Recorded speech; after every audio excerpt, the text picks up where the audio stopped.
Hi, I'm Nikki, the Obsessive Bookseller. Welcome to my channel. Today, I'd like to review She Who Became the Sun by Shelley Parker-Chan. It's an Asian-inspired fantasy, and it's the first book in what I believe is going to be a duology.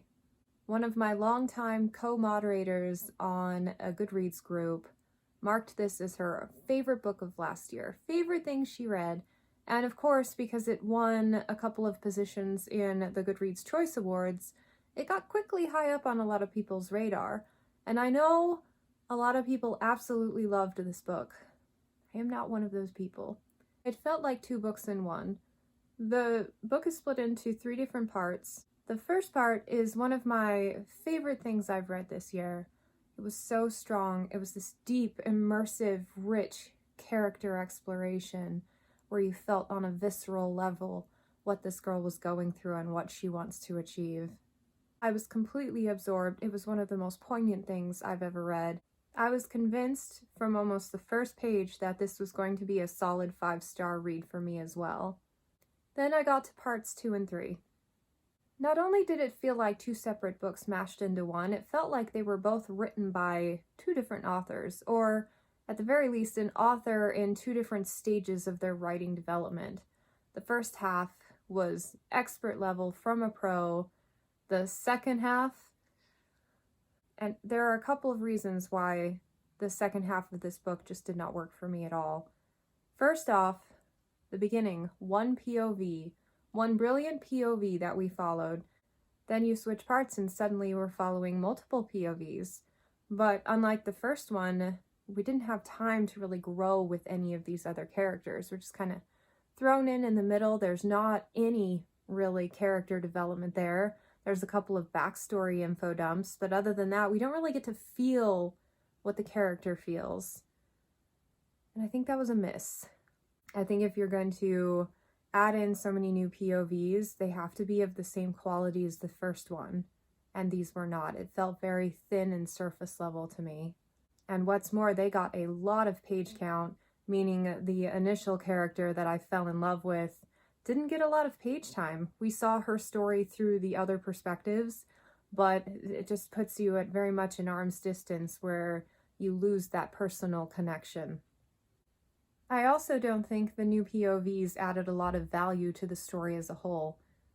There was one in particular that, his conflict was really interesting, but it just maintained the exact same status through most of the book, where anytime his scenes came up, we were just rehashing the same stuff over and over again with very little progress. It was like beaten over our head. Yes, this is what he's dealing with, but very little action.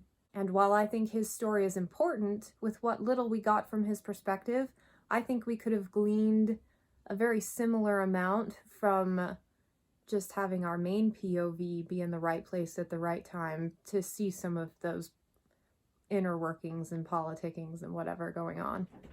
There was also another female perspective added that I feel like she was a vehicle to deliver a standard of morality, and I do not feel like the addition of her POV added much more than that. It felt more like a tangent distracting from the main crux of the story.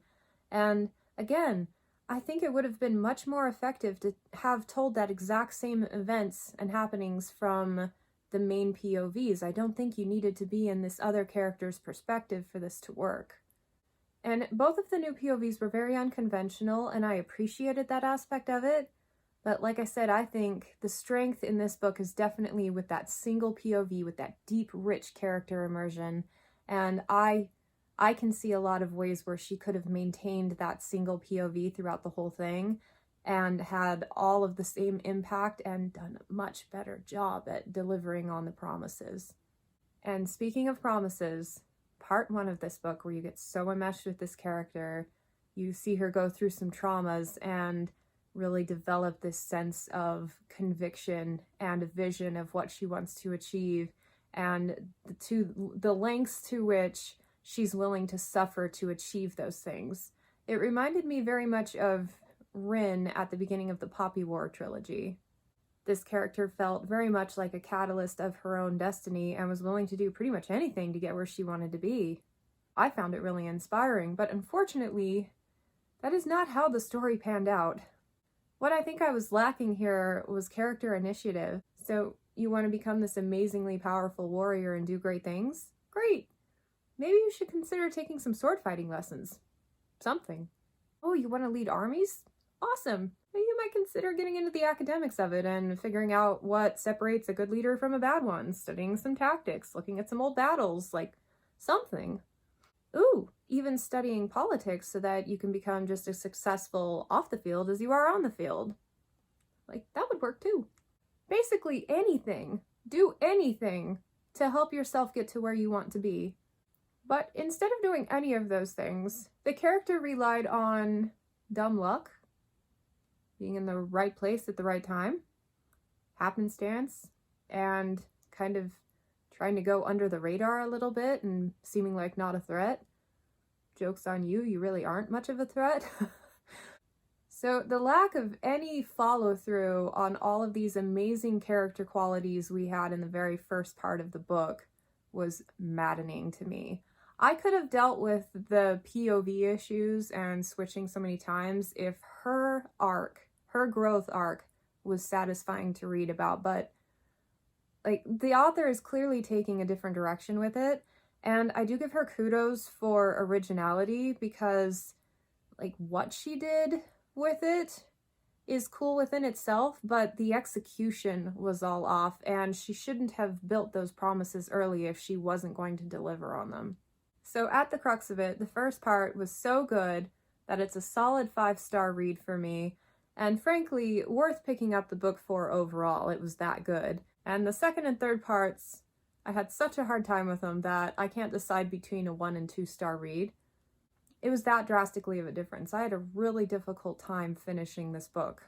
But because I can appreciate the originality while still saying I wish it had gone more as I expected it to, I know that's an irony, but I think I'm landing at a solid 3-star.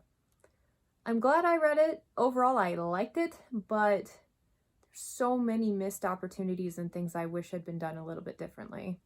At this point in time, I don't see myself continuing on in the next book, but that'll depend. I'm gonna kind of let other people be the guinea pigs. So if people I know who had a hard time with this first book as well end up really loving the second one, I might pick it up. But right at this moment, I am in no hurry. Not that it's out yet. All right, let's talk about other books you might like. Because I already mentioned it, we'll start with Poppy War by R.F. Kuang. Very similar origin stories. So if you liked part 1 of She Who Became the Sun, then the things that are amazing in that are carried through most of this first book. I felt like this one did a much better job with the same character profile of delivering on all the promises. Well, the rest of the series, especially the second book, talk about a character who loses any kind of personal initiative. It kind of drove me crazy, but then again, I can also appreciate this series for the unconventionality, especially with the way the trilogy ended. So, very similar reads, and they're both Asian-inspired fantasies. I just dropped a book. So if you like one, chances are you'll like the other.